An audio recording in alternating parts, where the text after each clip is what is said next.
All right, y'all, we are halfway there. Welcome to day 3 of our 5-day clarity challenge. All right, and today's theme is renew your mind. We've been working on clearing the space, creating the space, clearing the noise. We've been working on seeking God's priorities. We've been working on now renew your mind. Hopefully we're doing that in a rhythm and continuing all of them. Okay? But for today, we're going to go into scripture. We're going to do a couple of questions and kind of reflection things to think about. And then we're going to pray, okay?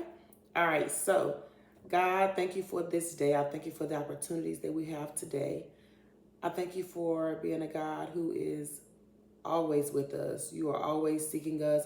You want a relationship with us. And we just thank you. We thank you for being true. We thank you for being constant. We thank you for being all righteous, all holy, all knowing, everything, God. And we want to rest in that. We want to rest in understanding and knowing that we don't have to fear. We don't have to run to our own ways. That we can trust that you are just good and you know all and you are for us all. In Jesus' name we pray. Amen. All right, y'all. So the scripture, we all know Romans 12 talks about renewing our mind, but I really want us to focus on Ephesians 4. And I want us to read verses 21 through 24. And I'm going to read it from here from the NIV. You can read it in different translations, but I really liked how the NIV put it.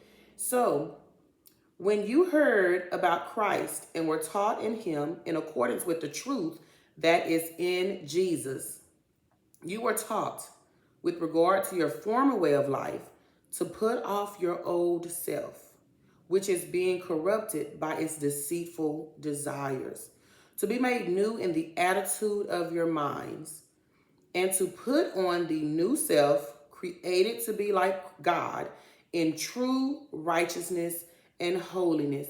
And I'm just going to challenge us to think about this concept that a lot of times our fear is us, and we're going to agree with things in life that feed our fear. We don't think that's what's happening, but our fear is going to have us go about doing things and connecting with people, different, whatever, to sustain itself because we're scared. And so we got, I got to protect myself. I have to protect myself. And that is a fleshly way to think. Now, we have the emotion of fear. But when we choose to give into a spirit of fear that is going to direct us and to guide our actions and all of that, that's a different thing. And God talks about that in more scripture. That God gives us one spirit of fear, one spirit. And in that you even see about a sound mind, power, love. God loves us enough to want a relationship with us, to give us instructions through the word of God. The Holy Spirit for us believers who brings this word of God to life for us, makes it not clear all the time for us sometimes if we're not paying attention or seeking and, creating that space like we talked about. But it makes it clear that empowers us to know how to walk daily through situations if we're listening and continuing to seek and surrender that to God. So God is going to sustain us. We have everything that we need. If you have a community, you need to get in a community if you don't have one. A community that will remind you and keep you on track. Because sometimes we get weak and we have to lean on one another. But God, that's how he operates.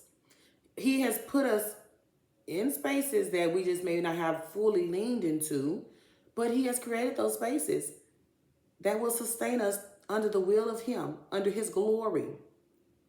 So I want us to kind of release that, but also, think about that and give that to God and release that responsibility, release that weight that we don't have to feed our flesh and to continue to fear and align with things. We can seek and surrender and ask God, what are those things? A lot of times our priorities, what we talked about yesterday, will kind of lead us to what we're fearing or what we're trying to have control over that we need to release to God.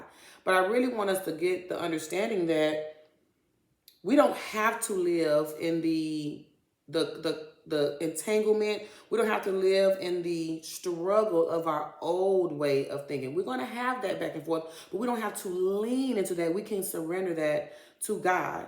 God is going to give us what we need. And I love here how it says, as the truth is in Jesus. We hear about knowledge is power. You've heard me say this maybe before if you're on our YouTube channel. Knowledge is powerful, it gets us into certain spaces. It gets us somewhere for a certain amount of time. But when you read the Bible and you hear about truth, you hear that in conjunction with Jesus. When you hear about knowledge, you hear that in knowing the will of God, knowing God. The knowledge of God is power.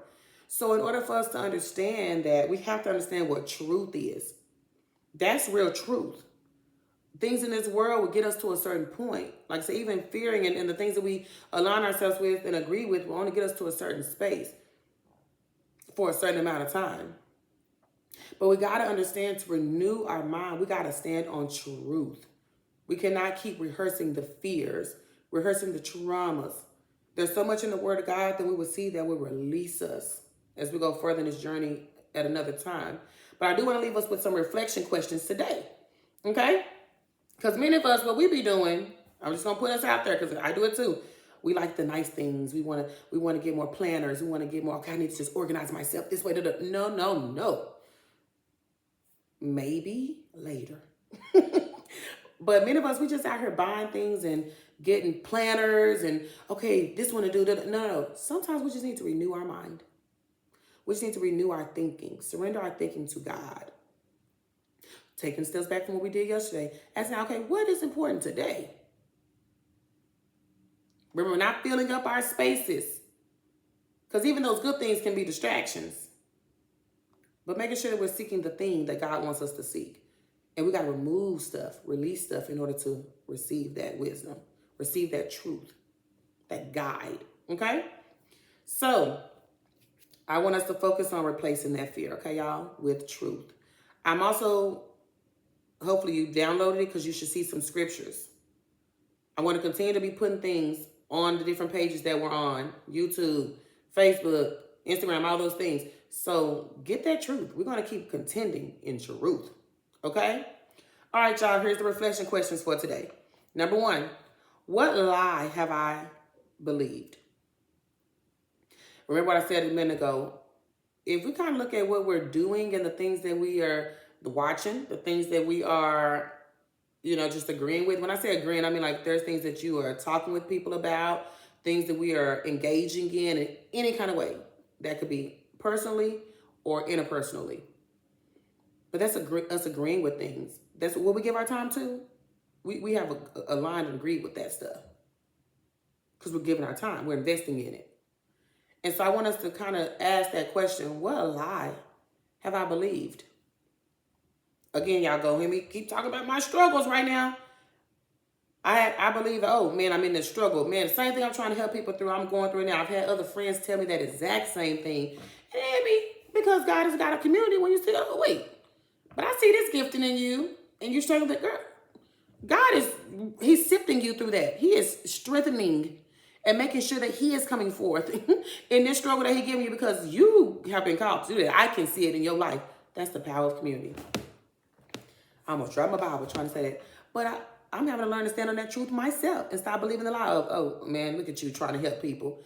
I've had 1 or 2 people tell me that in my past of something I was going through. Let's just be real. I've had people tell me, it was 1 or 2 people, but when I had another channel with my husband at the time, people like, look at you out here trying to help people and, and now look at you, I'm divorced. And I was separated at the time. I'm like, I didn't realize that triggered me and that stood with me because who knows what other things I had been rehearsing that people may have said to me unknowingly or unaware on their end or my end. And I've just rehearsed that. I've been believing that lie. But it's like, now that I look at my life and I've been journaling, y'all keep hearing me say journaling.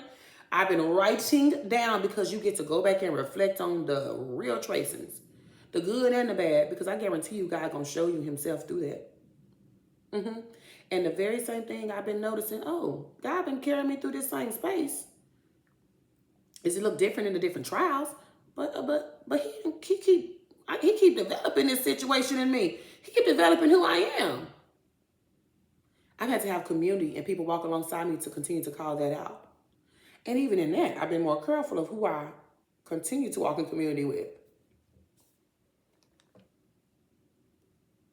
So I just encourage us to really write that down and reflect on what lie have you been believing? Because Even though I had believed that at the time, and there may be remnants of it still in my life, but I guarantee I'm walking and contending on truth, going to God's word, and then paying attention to the tracings. I keep looking here. I'm talking about my journal. The tracings that I keep seeing God put in my life.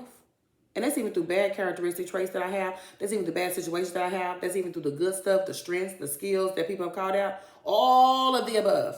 And God is doing that with you. All right. Last reflection question for today, because I know that was heavy. That was probably a lot. Last one is, what truth are you going to replace with it? Again, we have some scriptures all over the place. On every platform, we're gonna put some scriptures out there. And then pay attention to who's speaking in your life. What shows are you watching? What are you listening to? What are you reading? What are you doing? Who are you doing it with? Even though they may not be in your life, like I say, we could be looking at someone on social media. We agreeing with somebody and we are just going in. We all do that. But what are we going to choose to replace those lies with? What truth? And remember, disclaimer, we need to start with the word of God. Just FYI. All right, y'all. Day 3. Let's get to it. God, thank you for this space. I thank you so much for everything. As we go deeper in this, God, it's getting rough. I know it is. But we know that you have overcome it all. We thank you so much. We thank you for everything, God. We just lean on you. We are seeking you. You are close to the brokenhearted. God, you are caring. You are a good shepherd. You are a good father. You are a provider. You are a healer. You are a mighty warrior. You are so much more. And for all of that, we say thank you. We are expecting to see you work, God. In Jesus' name we pray. Amen. See you later.